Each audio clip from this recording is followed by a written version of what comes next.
La reine doit dépouiller le prince Harry et le prince Andrew de leur rôle de conseiller d'État pour assurer le bon fonctionnement de la monarchie en son absence, a insisté un expert royal. La reine a été invitée à revoir la position du prince Harry et du prince Andrew au sein de son conseil d'État après le retrait de leurs fonctions officielles.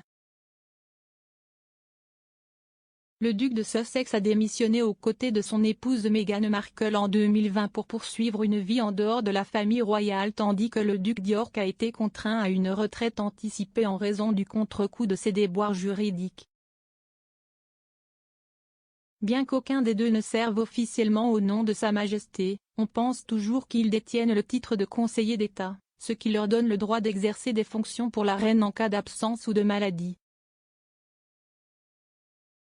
Le débat sur la position de Harry et Andrew a été relancé après que le palais de Buckingham a annoncé que le prince de Galles et le duc de Cambridge entreprendraient plusieurs tournées dans les mois à venir pour marquer le jubilé de platine de la reine.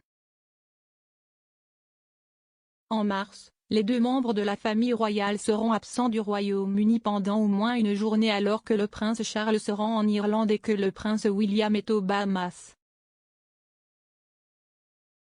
S'adressant à Palace Confidential, le rédacteur en chef Richard Eden a déclaré « Charles serait en Irlande donc, évidemment, il pourrait revenir en cas d'urgence. Mais le fait est que le prince Andrew ou le prince Harry, en l'état actuel de la loi, devrait intervenir et ce n'est pas correct. Cela doit être changé. » Il a affirmé que le palais avait jusqu'à présent évité d'aborder le sujet avec le prince Harry à propos du rôle à succès pour éviter de piquer lourd à un moment où les relations entre le duc et la famille royale restent hésitantes. M. Eden a ajouté « Nous avons récemment eu Robert Hardman au programme et il affirmait essentiellement qu'il ne voulait pas offenser. Ils ne veulent pas piquer lourd du prince Harry mais si est au-delà de ça. Si est-il la loi, si est-il sérieux. » La chroniqueuse Sarah Vine a également ajouté que le prince Andrew et le prince Harry ne remplissaient plus les conditions requises pour devenir conseiller d'État. Elle a dit « Vous avez juste besoin de les retirer de la rotation. Retirez Andrew de la rotation parce que Andrew. Et ils doivent retirer Harry de la rotation parce qu'il n'est pas dans le pays et qu'il ne réside pas ici même s'il a toujours Frogmore. » En effet, le duc de Sussex a confirmé que lui et sa famille ne reviendraient pas au Royaume-Uni le mois prochain pour assister à un service commémoratif en l'honneur du prince Philippe. Le commentateur royal Omid Scobie a affirmé qu'un porte-parole de Harry et Meghan avait confirmé qu'il ne se rendrait pas au Royaume-Uni, mais que le duc rendrait bientôt visite à la reine.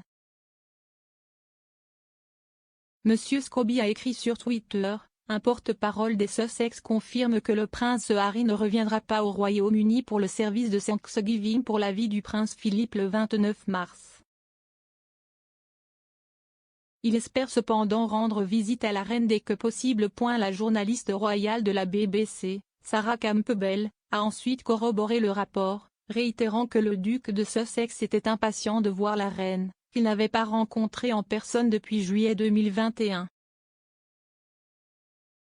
Harry est actuellement impliqué dans une bataille juridique avec le ministère de l'Intérieur au sujet de leur refus de lui fournir le même diplôme que lorsqu'il était encore membre de la famille royale lors de ses visites au Royaume-Uni.